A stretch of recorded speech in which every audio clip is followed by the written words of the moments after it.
Welcome everybody. What's up, guys? How we doing? What's up? Pretty good. How are you, Austin? Had a little late start, but it's all good. It's all good. We're rocking and rolling. Good. Better late than never. Yeah. What's up, everyone? I see we got some interesting names in the chat here. What is this? Oh my god! And we have quite the lineup too backstage. Yes, sir. Yes, sir. Yes, we have a bunch of guests today. We got some different content creators. We got some people from Kyoto. Welcome, everybody. Y'all know the drill. I'm going to share this here. Make sure you let us know in the comments where you're watching from, what time is it, whatever you feel comfortable with. We got people from all over the world joining us today. It is 5:11 my time. What's up? What's up? What's up? Bartosh Sumya. What's up? What's up? Yo, so today we're going to be talking about how in the world are all of us, how we making money in this bear market. And, you know, obviously we're going to have some content creators on, an actual project on how in the world are they making money in a bear market, kind of just a roundtable discussion on how everybody's doing, because these are the types of conversations I honestly really like having. This is what helps us grow. This is what helps us learn, instead of just all the flashy, you know, you can make money and have a Lambo tomorrow types of conversations. I think these are the ones that need to be had, especially these days. We got New Zealand, 11 a.m. We got some loyal watchers here, 2 p.m. all the way on the other side of America. We got Michigan, that state up north, as some people call it. I'm an OSU fan, so if anybody didn't get that reference, that's what that is. All right, well, without further ado, let's get everybody on stage here. So I'm starting on no particular order. I'm just seeing what on my screen is. We got Good Day Crypto, Sean Clarke. We have Ashley.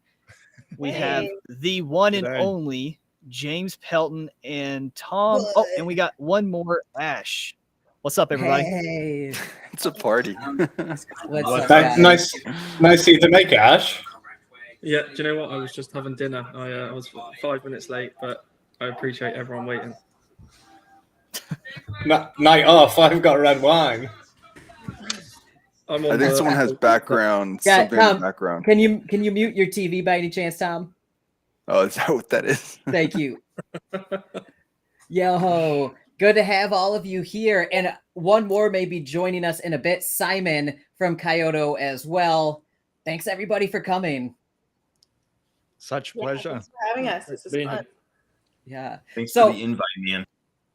Yeah, of course. And Austin had a really great question that I think everybody here is feeling right now. You know, how are you guys making money in the bear market right now? Is anybody doing really well in something that they want to share? Kyoto's always doing well. You know, we've done. But is Kyoto making money in a bear market? That's the question. Yeah, look, we've done over $2 million worth of sales in the last 4 weeks for nodes, and a good proportion that's BUSD.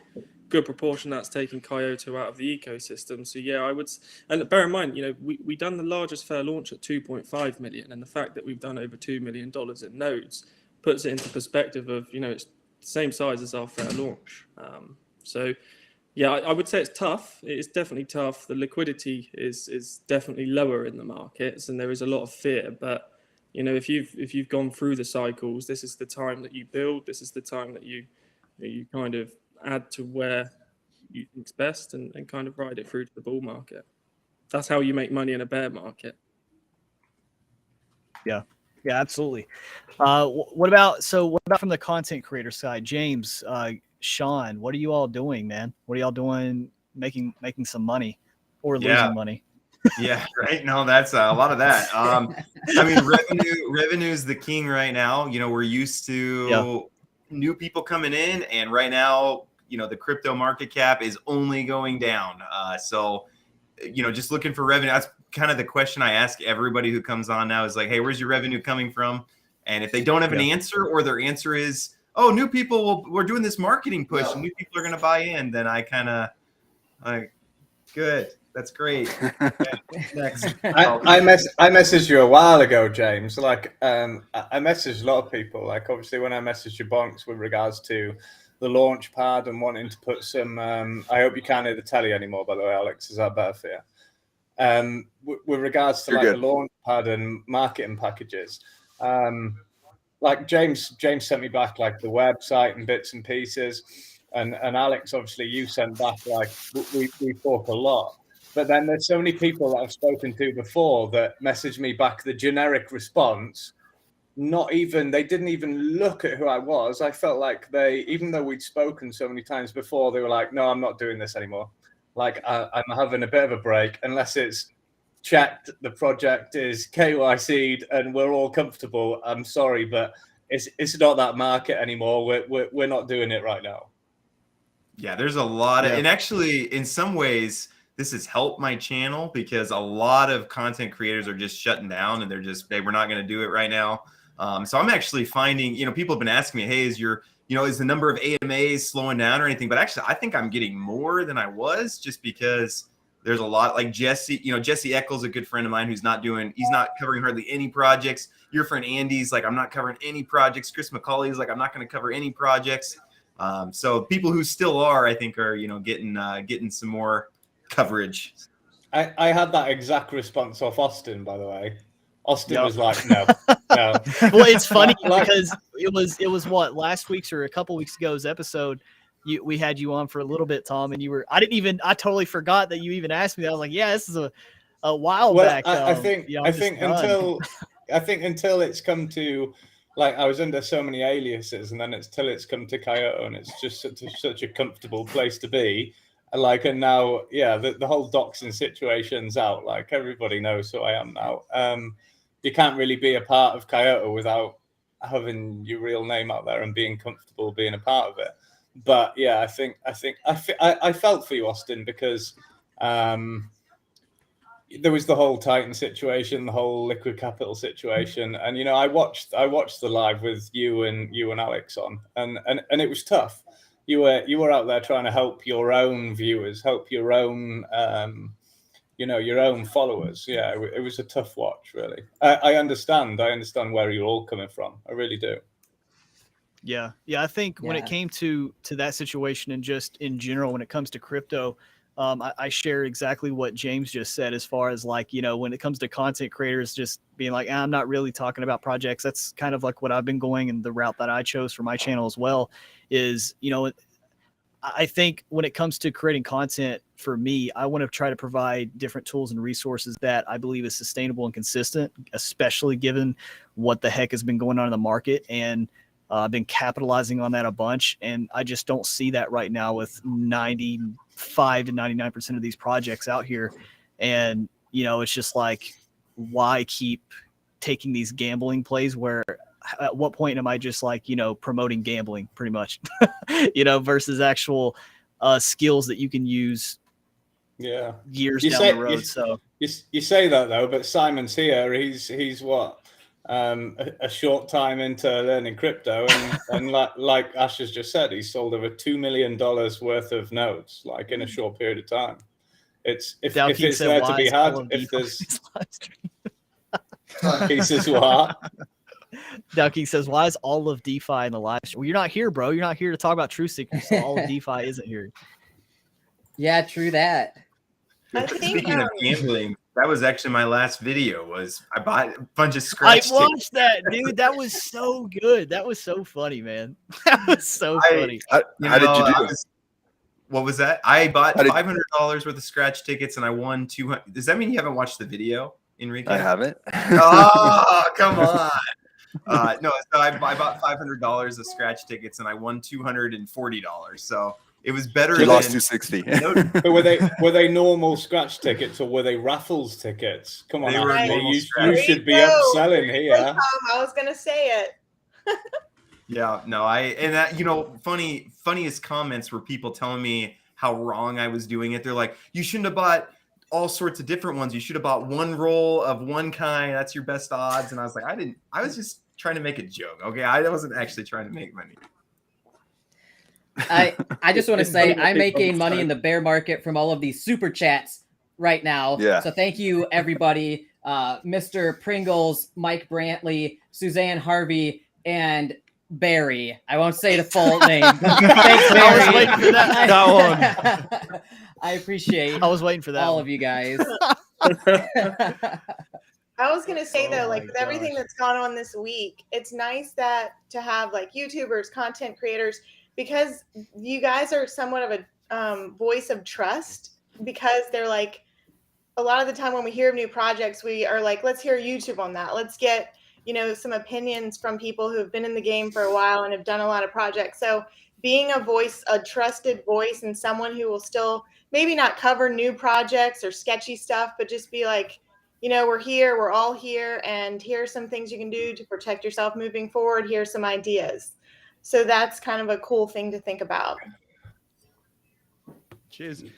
Yeah. G- And going by the back way, to some people were asking in the comments who everybody is. So if you want to start, Austin, and then we'll just like go around. Does everybody just want to introduce themselves briefly?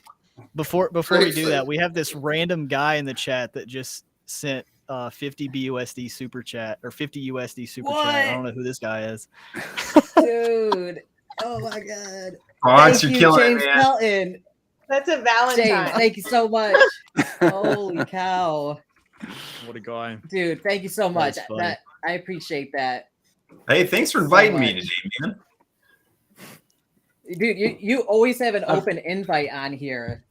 I didn't know that. I was so honored. Like it's all of DeFi in here, and I just kind of watched from the outside, like, someday I'd love to be part of that. So today it's happening. Thank you. I've seen some beautiful pictures Yes. of you out eating food in Dubai, James. Did you? Did you see some good ones? Yeah. I've seen some really good ones. Yeah, you look like you enjoyed yourself. To be fair, there's one. I think there's one of you and Alex, and they look like they lay on the floor to take the picture, and you look absolutely massive in comparison to Alex. Oh, well, Bonks, the biggest surprise of the trip was Bonks is a little bit shorter than I thought he was. Yeah, the camera adds a foot. So yeah, that's right. That's right. That's the thanks, pillow yeah. on your chair. Yeah, that's right. Thanks, Sub-Zero. Another comment I got a lot was people were like, I didn't realize how white you were, James. I'm like, Yeah. right there. I mean, when I go outside, I burn in about 5 seconds. So I sit in my office like 20 hours a day. I don't know. You literally live in Nebraska. You guys get sunlight like 2 days a year, right? Right? Exactly. Oh man. Yeah, so let's introduce here. Let me actually organize this room. So we got all the hosts on the top here, so it's easy from everybody. There you go. I got Austin Clarke here. I do content on all things passive income, all stuff like that. When it comes to how to make passive income, I talk about real estate, crypto, stocks, anything like that. And I used to talk a lot more about crypto projects, but not recently, like we just discussed. So if you just now joining, welcome. And I will pass it over to Alex. Hey, I'm Alex. My channel is called YaBonks, and I make DeFi and crypto videos and talk about whatever, hang out with a bunch of cool people like this. And I run an animal sanctuary, and that's basically my whole thing. So, Enrique, do you want to go next? Yeah, sure. And I compliment Alex perfectly because he's very kind of, high energy and I'm very low energy. So we mix just perfectly. Right? And Austin's kind of like in the middle. But yeah, my name's Enrique. Nice to meet everyone. And my channel mostly focuses on charts, trying to find edges, trying to figure out what's going on with these crazy markets, bringing the macro into it. I talk about the macro a lot because it does affect crypto quite a bit. And we just try to figure out different ways to make money, whether it's longing or shorting. You asked earlier who's making money right now. It's those that are shorting. And we've been taking a pretty aggressive shorting position ever since March, really. So, and nothing's changed, right? And with everything happening right now in the market, it seems like that's still the optimal move is to short. So a lot of people complain that maybe I'm too bearish because I'm constantly shorting the market, but it is what it is. And I look forward to longing the market when things turn around a little bit more, and B, kind of like Austin, I look forward to doing promo videos and AMAs again. I haven't been doing them either just because, with the market being so poor right now, I just didn't feel that's the greatest time to promote new projects. So I'm kind of like Austin. I haven't really been doing it unless it's an amazing project, right? Like something like Kyoto. Happy to talk about Kyoto all day. Amazing project. So James, I guess we'll move to you. I'm James Pelton. I'm YaBonks' hype man. That's my Yeah. point people to That's YaBonks. me. I actually, let me see if I can find this real quick. Hold on. I have a to-do on my to-do list. I have a massive to-do list every day. Oh, where's it at? Oh, it'd be funny if I could show. Oh, yeah, here. Can I share my screen real quick? Yeah. Oh my gosh, this is gonna be good. This is be funny. This is on my to-do list for today. Well, I'm watching if you can add that, I'm watching a covered calls training course by Decade Investor. So that's good. But also look at my to-do list right here. Blow up YaBonks YouTube channel is on my to-do list. So that's something I'm going to be trying to do today. No way. Yeah, we're gonna make it happen, brother. Is it your birthday, Thank YaBonks? you. What's going on? I don't know why. Every day it's Jimmy- Alex. He's been on my mind a Jimmy's lot. just a good dude. Yeah. Yeah, James is just a good dude. He's been helping me out here in YouTube since day one, essentially. You can go back to one of my first videos ever was me interviewing James when I had like 30 subscribers. He's like, yeah, I'll come on your channel. I'm like, really? All right, cool. So I appreciate James a lot. Thanks, man. Dude, just when you make it big, just don't forget me, okay? Remember me when you get there and bring me along with you. I'll never forget. I'll write it down on my to-do list too. Pay back James somehow in the future. Thank you. Appreciate it. Yeah. Is it my turn? Yeah, It's your turn, Ashley. Yeah. Who is Ashley? Ashley. Who is Ashley? Who are you? That's what everyone's asking. Coyote Ugly. Who is Coyote Ugly? That was no, I am a DeFi girl. I love the DeFi community, and I have a lot of friends in DeFi. I think that it's awesome to make friends and talk to people about new projects. And now my latest one has been Kyoto, which I'm just, through the roof about, and we'll talk about all day anywhere I can. So be careful where you invite me. No, I'm kidding. But yeah, I love it. And thanks for having me on. So it's cool just to hang out. What's your Discord name, Ashley? Edibles wife. My Okay. husband has a cannabis CBD gummy company called Edibles. And so nice. I'm Edibles wife. Yeah. We'll see how much longer that Actually, lasts. we talked about that, didn't we? We talked about that, right? About what? Am I Well, not supposed to say that? You're changing your name, right? Yeah. Simon's my handler, so if he says change my name tomorrow, Right. it'll be changed. But that's all about me. Nothing great. Nothing too interesting. I highly Right. disagree. I think that industry is really great. I'll just say that. Yeah. You can do that on Absolutely. another show. Yeah, we can talk about that Yeah. some other You time. got a new customer right now. Who is Sean Clarke? I want to know who Check out Sean my Clarke is. Discord Hey, g'day, Crypto. Sean G'day. Clarke is got the best haircut here. Full stop. Oh, man. Glorious. Thanks, Tom. Yeah. Cheers. So my name's Sean. Channel's G'day Crypto.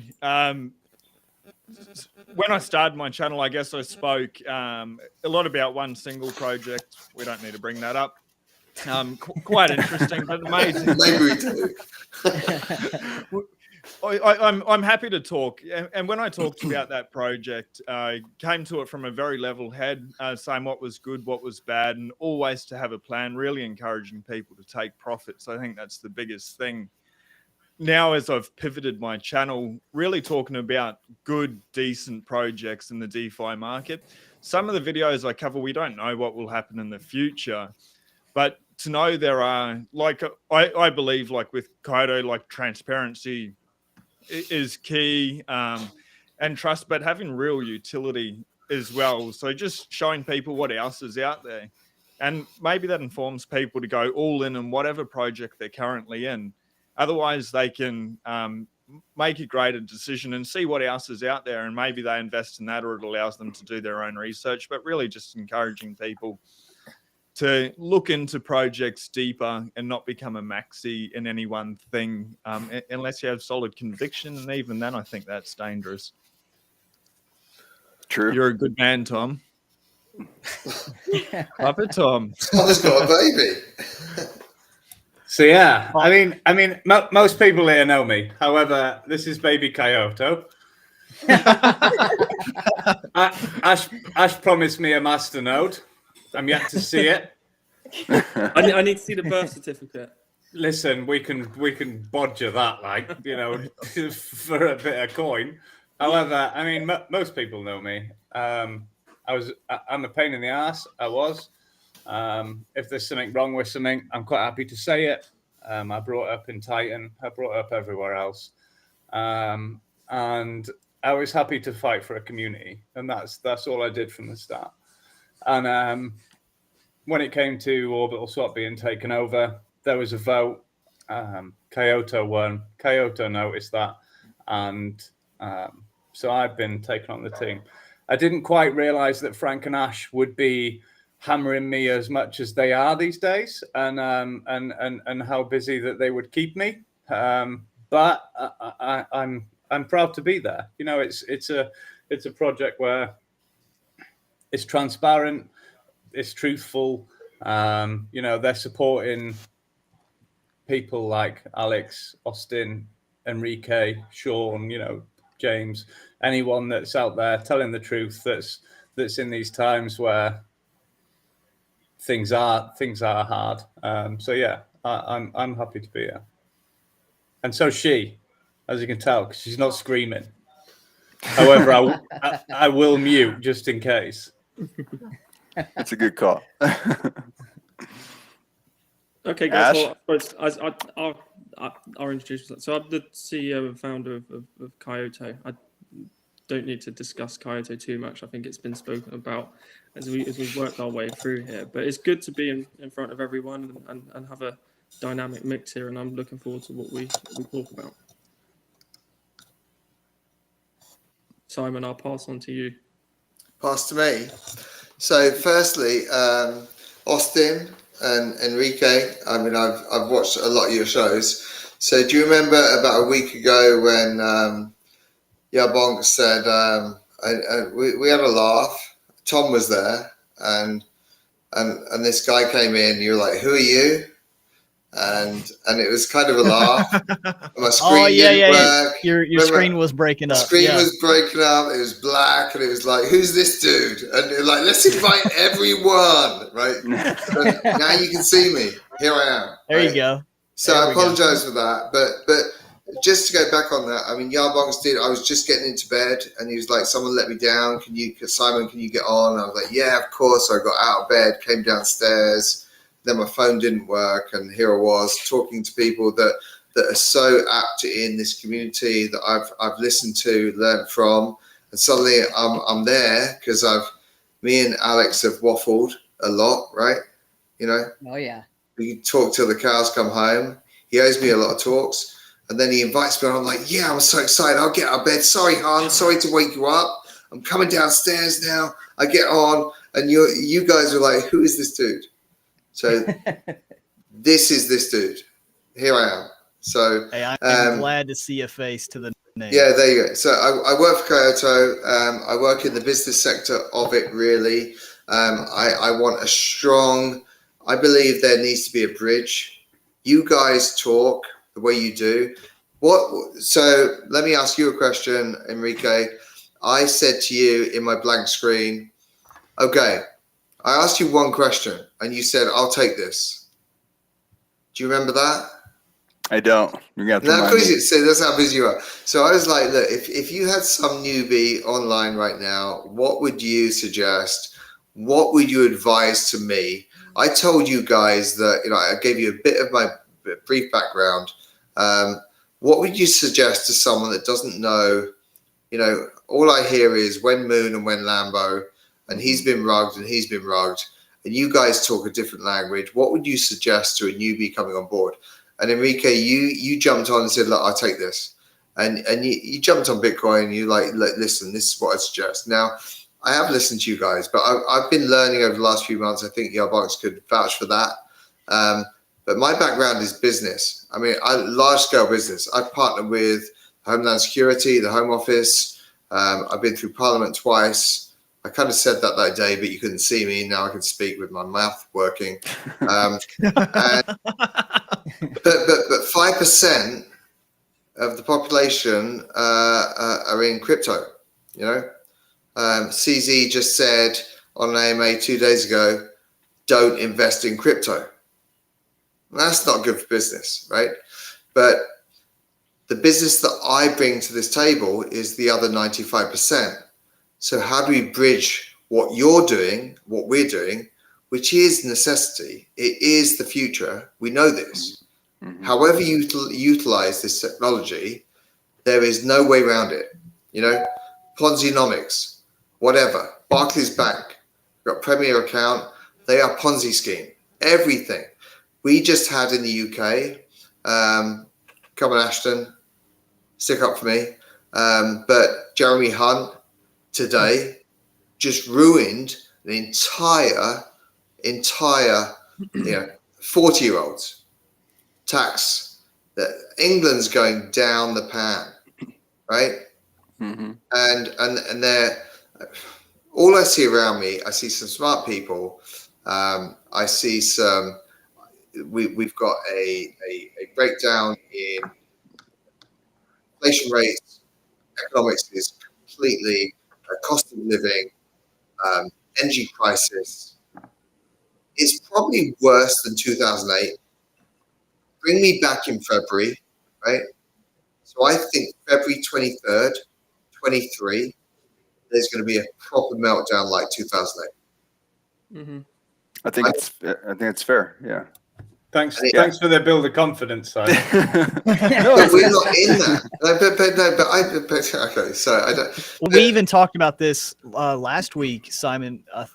Enrique. This is why, like Enrique said this at the beginning, and that's why I love this podcast. We got Enrique, the chill. You know, he's an amazing trader, very analytical. You got Alex here, dude. I can get hyped on watching paint dry with Alex, and then I kind of like the balance in between.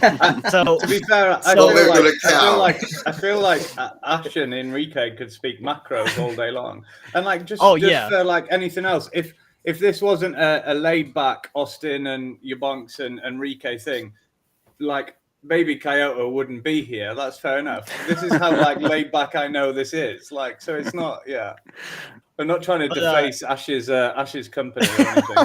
He hasn't sent me a Kyoto hoodie yet though, so there'll be no more of these until he does. I'm send some memes right now. Yeah, we need that merch. But Enrique, every 8.347 years, there's a cycle, right? And there's we are heading for the biggest meltdown in 2007, 2008. You know, it's all to do with the property market, what have you. Now, this is energy crisis. That's floor level. That's puts every business down. Right? Everything from the floor level, your energy price goes up. The person that can't afford his energy bill, we've got a pig, this is crypto, we've got a pig farmer right now with 750,000 pigs in the UK whose energy bill has gone from 250 grand a year to 2.5 million, and it puts him out of business. So when he goes out of business, there's now no bacon on the shelves. Or bacon goes up in price. Well, I mean, it goes up the floor price. It goes from the ground level where he goes out of company, and then you can't buy that product anymore. Where do we go? From the floor to the top, it's over. It's kind of like 1929 with tech. You know what I'm saying? It's like the Great Depression in tech that I see coming. I mean, that's a valid point with farming, though, because we have an egg shortage at the minute in the UK. And that's part and parcel because costs are going up, because chickens are in housing and it's electricity and it's warming things, and we're importing them from Italy. But at the end of the day, you know what? It's completely off topic, but it's partly on topic because it's still energy usage. It's still carbon emitting, it's still money. It's completely off topic, but it's still partly on topic. It's off topic but completely relevant, of course. Yeah. This is what I bring to it. I mean, I'm new to this kind of industry. I see how it's relevant, of course necessary, but you happen to be, I mean, come on, while we're all here, Alex, we spoke, you know, I'm new to this, but what's gone on with the main media with FTX recently? I mean, well, the main okay, media, the main media yeah. has shown us a lot, I think, right? I mean, whether it was the fluff piece by the New York Times or what happened today with Forbes or the Who's being rumors sued? out, it's ridiculous. You know, I still can't believe what I've seen from the mainstream media in regards to FTX and SBF, but maybe I should believe it. So it's been really weird from our What about who's being perspective. sued? Tom Hart, it's, you know, the most Like famous quarterback. Tom Brady. Tom Brady Tom Brady yeah. being Tom sued. Brady. Matt Damon being sued. Oh, All man, these so people many, that so many. is big there, I people. mean, what? They're being You know, sued. My buddy talked about this the other day, and then I seen this other guy on YouTube talk about this, about like people are mad at, like, you know, those athletes and stuff, but not mad at like major institutions that, like, the amount of money that these like athletes and stuff got paid to just talk about FTX or like have a referral link or something, bro, that is pennies compared to these major institutions that, you know, sponsored FTX and I mean, they had a whole stadium, right? Do you think? I mean, that's and no one's mad at the stadium. No one's mad at the people that own the stadium. No one's mad at the real estate group that built the stadium. They're mad at just people, and you see this everywhere where people are just mad, like they're mad that they lost money because they lack the accountability issue. And then they're like, who can I put the blame on? Who can I like? No, but cast Austin, the where does it judgment end? Where does it end? So what, are we going to go after the NFL because they've been putting QQQ commercials on for the last 2 years, and the Nasdaq has done nothing. Celebrating Pepsi that gives you fucking brain cancer. You know what I mean? So where does it stop? So that's the scary thing. Where does it end? Where, you know? I mean, I think you have to punish the people who are the bad actors, right? Like whoever, you know, I don't think Steph Curry came out thinking, oh, I think FTX is going to fall apart. I'm going to scam everybody. I mean, he wasn't a bad actor. He was just, oh, okay, yeah, I don't know anything about crypto. And oh, FTX, you don't have to know anything about crypto. That's awesome. So, I mean, it doesn't make sense to punish non-bad actors, in my opinion. You should punish who was the ones who lied and, you know, did illegal things. The day before this happened, SBF tweeted out, we have all our reserves, everything's fine. Like, I saw that tweet the day before this happened, and that was a lie. It was a complete lie. And so to me, you go after the bad actors and not the so good that would be the people that used the people that use these referral links, James, and everybody, like everybody that used FTX and all these. No, nothing's wrong with it. I'm about to say the people that use these links, that now the people are mad that push these referral links, the people that use them, they were all happy when they were, you know, making 8-10% whatever on their money. But the moment things go sideways, they're like, wait a minute. Not happy. I didn't put money in this. James made me put money. No, you put money in this. And it's James's fault. £400 million man made me put that money in that. Yeah. Hey, so Doran asked, will Crow survive? And I just wanted to hit on that for two reasons. A, I think it will survive because it basically survived a bank run, which I thought was pretty impressive. Yes, what they did was super shady, where they sent that ETH to supposedly the wrong address. I don't believe that for 2 seconds. I think they were just trying to help out that other. So they're doing some shady stuff because because for whatever reason, everyone's into proof of assets without looking at proof of liabilities. But that's another conversation. I think we talked about that last week and the week before. But I do think it's important to note that Crow did survive the bank run. So maybe that's one bright thing we can say. I don't own any Crow. I probably won't. But I just want to say that there's something good to take from the fact that it basically survived the bank run. We can't, we all kind of dogged on them. We told everyone, hey, don't put your crypto in a centralized exchange like that one. And it survived the bank run. So we should give it we should give them some thumbs up for that. I'm not putting my money in it though. I have a debit card that if I ever off ramp crypto to pay for something, I'll like immediately send it there and then swipe my debit card. But I'm not gonna hold it though. Hold it. And I don't think anybody should be holding anything not financial advice on a centralized exchange. Agreed. Like if you get into DeFi or crypto, you should take that next step to be able to take proper control and become self-sovereign. That's sort of the ethos behind Bitcoin and crypto in general, to take 100% responsibility. If you make some mistakes along the way, well, you're going to learn a lot quicker. It's the only way humans learn is from mistakes, ours or others. So get educated. Exactly right, Sean. That's with learning with, you're on about like bigger things, Bitcoin things there, and keeping on top of it and learning from it.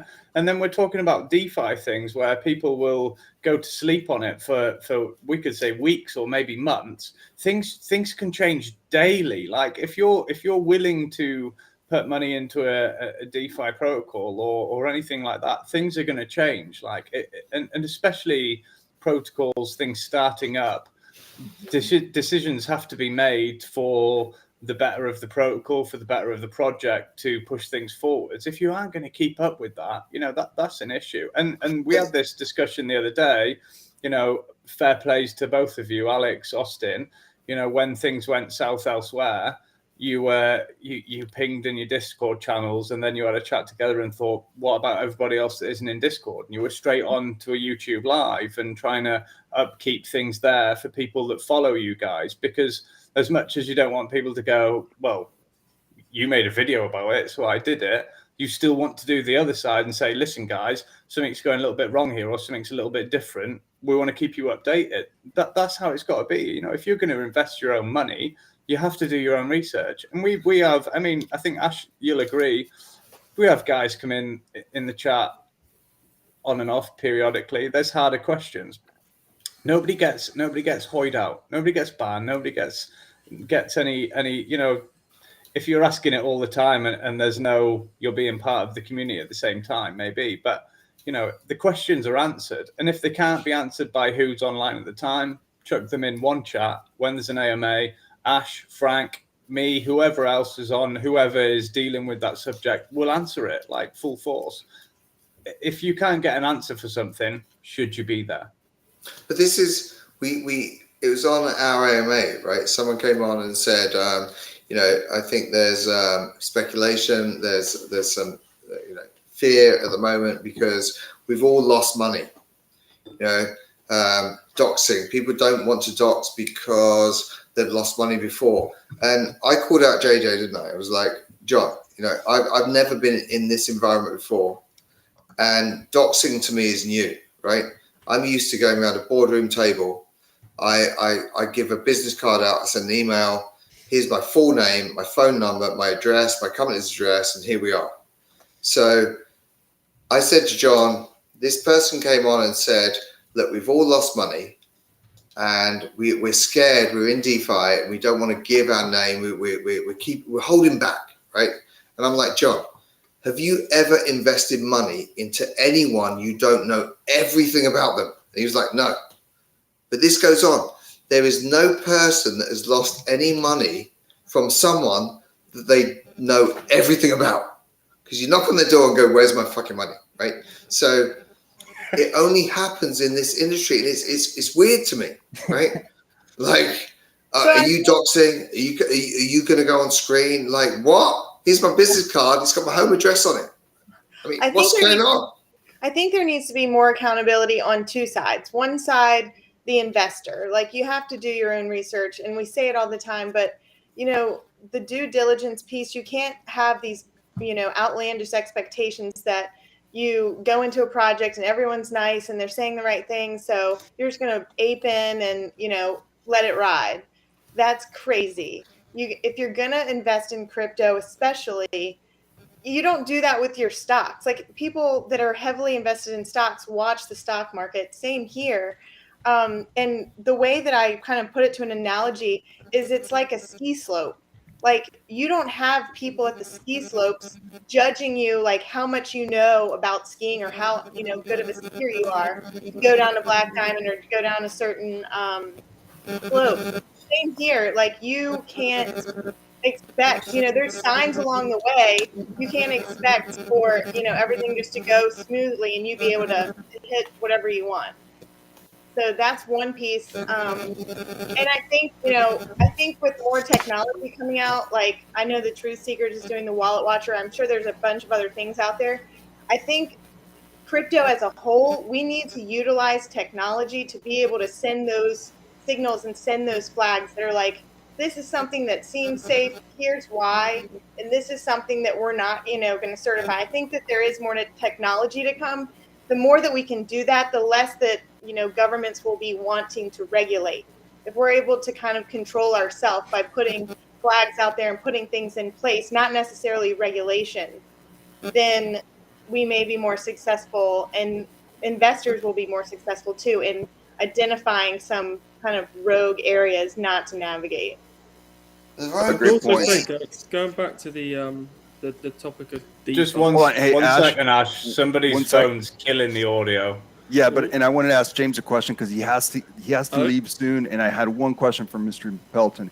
James, man, no one does more AMAs than you, and no one talks more. Oh dear. I'm sure you kind of developed. Enrique, you froze. Rewind. Start over. Enrique. Rewind. Start Okay. over, Enrique. Okay, one question for James. Sorry. Yeah, so hey, man, no one's done more AMAs than you. No one talks to more projects than you. So I'm sure that you have some kind of like spidey sense when you talk to projects that maybe some of us don't, because you talk to so many more in volume than all of us. So if you had to share like just, one little kind of tidbit of knowledge to everyone watching, what is something that you look for right away that kind of tells you, yeah, no, this project I definitely can't move forward with? Yeah, so you would think that with all the AMAs, I would have a better spidey sense, wouldn't you? But no, I still get scammed all the time. But really, the two things I'm looking for in these AMAs is there's ethical and then there's intelligent are the two things. And so a lot of times I'll have founders who are ethical, but they're not intelligent. And I can kind of get a sense of that as I'm doing the AMA, that like, hey, this is just a nice guy who's trying to do something, but he doesn't really know what he's doing. The other thing is you might have intelligent people who are not ethical, and I usually can get a sense of that in the AMA, like, oh, they're willing to, make ethical concessions, but they're really smart. So what I'm really looking, and then there's some people who are unethical and not smart, and that's a really bad combo. You definitely want to stay away from those. But what I'm looking for is through the questions, like, are they ethical and are they smart? Are they going to be able to do what they're talking about? So like I was mentioning before, maybe before we got on here, but revenue is what I'm really looking for. If you're offering to pay out passive income, where is it coming from? And usually just that question alone, you can get a feel for the way they're thinking through it. Some people, well, that's just the way it's always been done in crypto, is you just give out passive income and it shows up. And that is how it works in the bull market. And some people got used to that. And so, but now like if somebody answers that way, where, it just shows up. We just give out, we're going to give out 2%, we're going to give out 5%, 10%. Then I kind of, okay, this is probably an ethical person who's not necessarily, intelligent isn't the right word. They're not stupid, but doesn't know what they're doing. Naive maybe. What's a kind word for stupid? Inexperienced. I mean, I guess, yeah, you could just use inexperience. Yeah. Inexperience, that's good. So that's kind of the main thing I look for. It's been weird for me coming from Nebraska in the Midwest. It's been weird for me to just have people like look me in the eyes and just lie to me. Like it's a new experience. Like it doesn't happen to me in real life. And so I've been having to, learn through that. Like, are you lying to me? Like, how can, and so I've been learning a lot about people. Is a big thing, but project founders are, so important in true DeFi. You don't have to worry about the project founders. Hopefully the contract code is what keeps you safe. But I love the AMAs. It's just the best way for me to know, are they ethical? Are they intelligent? Where's the revenue coming from? And but there's no secret sauce. I still get scammed quite a bit. So I'm learning just along with the rest of the space. That's another thing I want to say kind of as we close up. But we have a lot of content creators here.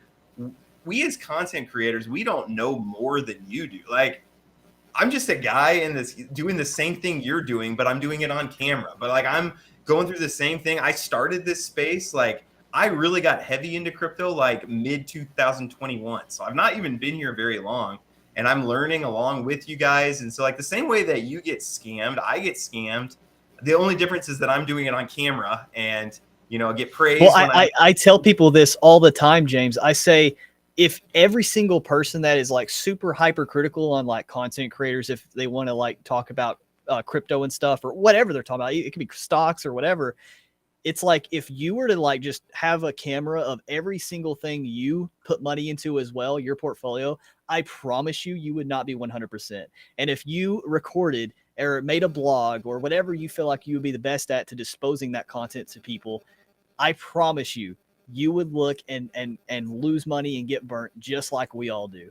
And then people think just because we can make a picture look pretty or edit a video or whatever, or make a cool thumbnail, it's like you should have this hindsight to know if this is going. If I had hindsight that every project I invested in was either going to fail or succeed, I wouldn't even be doing YouTube, bro. I'd be the richest person. I'd be the hidden whale with an anonymous Discord profile picture in the Discord chats. I wouldn't even be making content.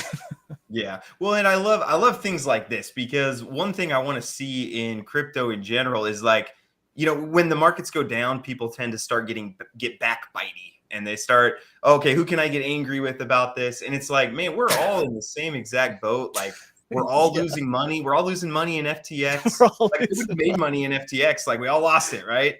And you know, so, you know, Drip comes after me and I go after Drip, and it's like, man, we're all just trying to make money. Like, I don't know. That's yeah. If you haven't been scammed, are you really? Yeah, Joel. Yeah, that's true. So true. So I love things like this where, hey, like, we're just all trying to figure this out together, and you know, we're all on a journey, and different people are at different places. So, yep, that's what I'm here. I appreciate you guys. I do have to take off, but I appreciate all you guys, and cheers, James. Keep doing what you do. On that Thanks, note, though, James. Ash is getting grief about putting the treasury in Bitcoin, like moving things from one asset to another. It's all there. Everybody can see it, but you still get grief because of what asset it's in. Do you know what I mean? Yeah. Like it's there. It's there to follow. You can follow it. You can watch where it is. It's there. It's covered. It's in a multi-sig. But you change it from one asset to another. Why have you done that? What? Yeah. Right. It should be. I did question that. Why is myself. it USDT? It should be USDC. Oh, and you know, yeah. There's one thing I've learned in life. There's an infinite number of reasons to get upset. So just don't do it. That's what I'm going to leave it apart with those words of wisdom. Don't get upset. See you later, James. Thanks for coming on. James. You guys. Thanks, James. You're open Cheers, James. anytime you want to come. Thanks, brother. I appreciate it, guys. All right, Ash, I kind of stopped you short, man. Sorry about that. That was a conversation ago. I can't remember. Okay, well, look, We I'll tend to say, do that. It was a point on DeFi and like my perspective of it, because you know I come from like I was in DeFi in the early days, like 17, 16, like participating. And then I left it because my business in crypto was more like centralized, but it was selling crypto. And DeFi is very illiquid. It is still in its infancy, right? You can't move $1 million around in Bitcoin without, like, you know, if you want to go from BUSD to BTC on the Binance Smart Chain network, for example, $1 million, you'll lose 6 to 8%, which is a huge amount of funds, right? Like my old exchange would exchange at 30 basis points, which is 0.3%. So I would argue DeFi exist right now without CeFi, and everyone will benefit the system. But it'll really I think someone's got text coming. I'm having a hard time hearing Ash right now. Is somebody's phone ringing or vibrating next to their microphone or anything like that? Yeah, I believe so. That's what I can hear. Okay.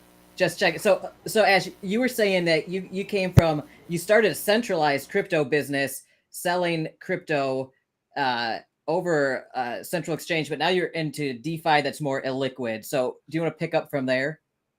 Yeah, look, so what I will say is my first business I started in crypto was like the exact same market sentiment as what we're in now, but worse. You know, that was when you know, Facebook were banning ads, Google were banning ads, everyone was going anti-crypto, and it felt like real cold. It felt like the horrible winter, and now is very similar to that. So anyone who's in, and anyone I knew in that sector who continued to work and you know, push for development ended up making 6 figures. You know, they made a huge amount of funds, and you know, I would say this is like exactly the same as what I seen back then, right? You have people that are continuing to stay in the sector. The loose ones drop off. But back to my point with, you know, DeFi and the liquidity, you know, we still need a massive amount of injection of liquidity into DeFi and optimization, swaps, the ability to move liquidity. Tom highlighted that, you know, we moved from BUSD into BTC. That was a strategic move. Obviously, the market had a black swan event. But BNB made this move. We thought we'd go into BTC. And to do that movement transparently whilst, in front of our community and not sending it to a centralized exchange, it was a nightmare. It was like, we couldn't do it in one click. It would cost us 80K. And to spend 80K, which is not feasible for a trade, it puts you off a bit. So, as much as I would like to trade how I used to and like participate like EAM on speculative markets, it's very hard to do that. And yeah, fair point. Yeah, and I see that happening with projects a lot where they have to do their large transactions in chunks because the liquidity, the slippage would be, it would have a negative effect overall. They would lose money on the deal if they did it all in one shot. So I understand where you're coming from, and you're. I mean, but that's an issue in traditional markets too, Alex. It happens in traditional markets. That's why you have the what are they called? The black, not black market, but black pools or whatever. And there's dark pools. Dark pools. Dark pools. Yeah.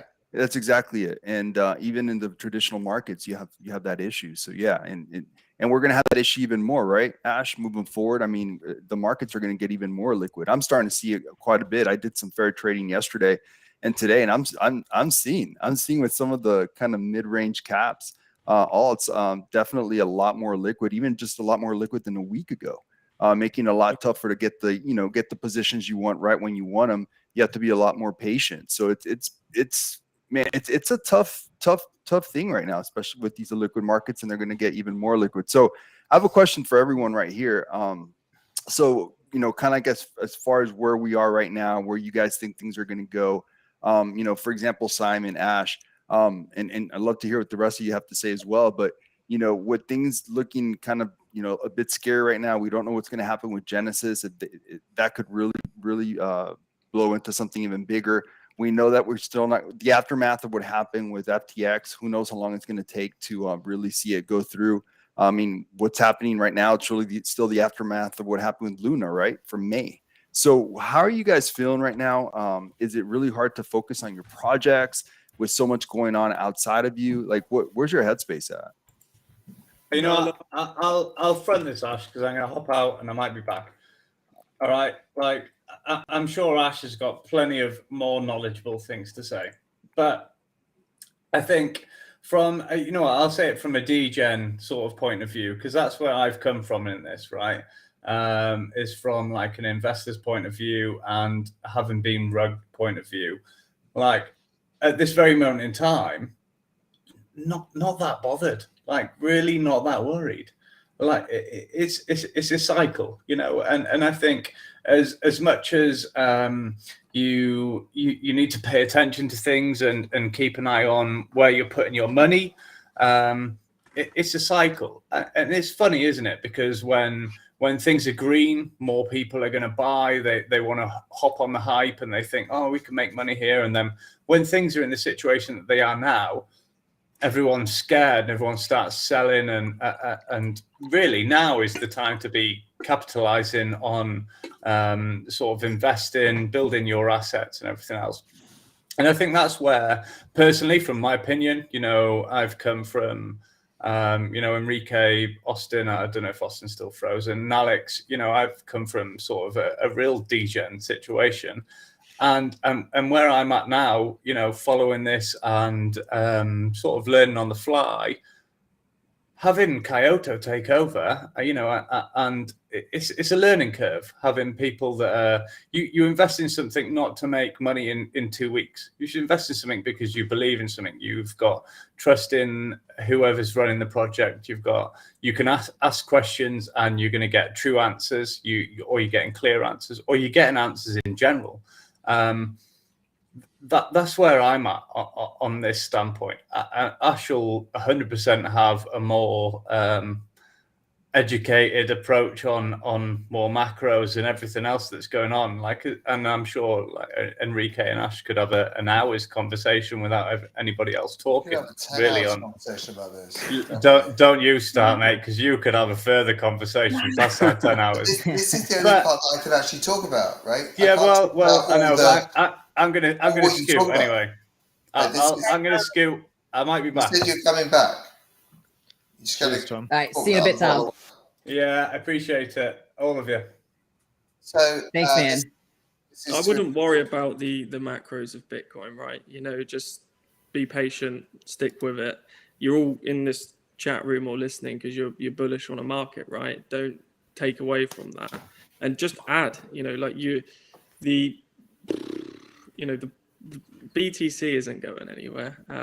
Stable coins might, right? I would be mindful of what stable coins you're in, because when central bank stable coins come in, the government is basically going to try and suck up as much, decentralized assets as possible, namely being BTC, being the main one. And that's how they're going to kind of control the market in terms of the regulation that's behind the market, and the whitelisting and the centralization and the monitoring of crypto going in and out.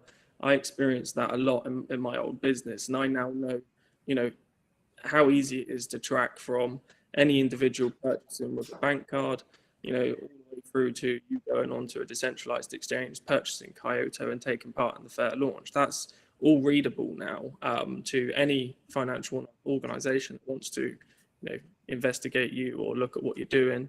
So I wouldn't worry too much about the markets. They're definitely here to stay. I would worry about your positions in certain cryptocurrencies that won't make it out of this liquidity crisis. I would certainly consider liquidating any assets that you feel that no liquidity are going to come into. And I would also look at reviewing where your positions are within the top 100.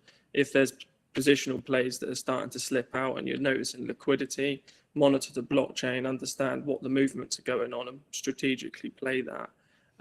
Lots of interesting things. Obviously, the largest hacker of FTX going into Ethereum. Obviously, that's now been disclosed. It was the Bahamian government and stuff like that. There's loads of stuff going on. And I would just sit and watch, be patient, and then talk about this in the future when Bitcoin's at 80K, and you can say you read through it. And that's when the OGs, an OG's in the room when they say, Bitcoin in 2013 was pretty rough.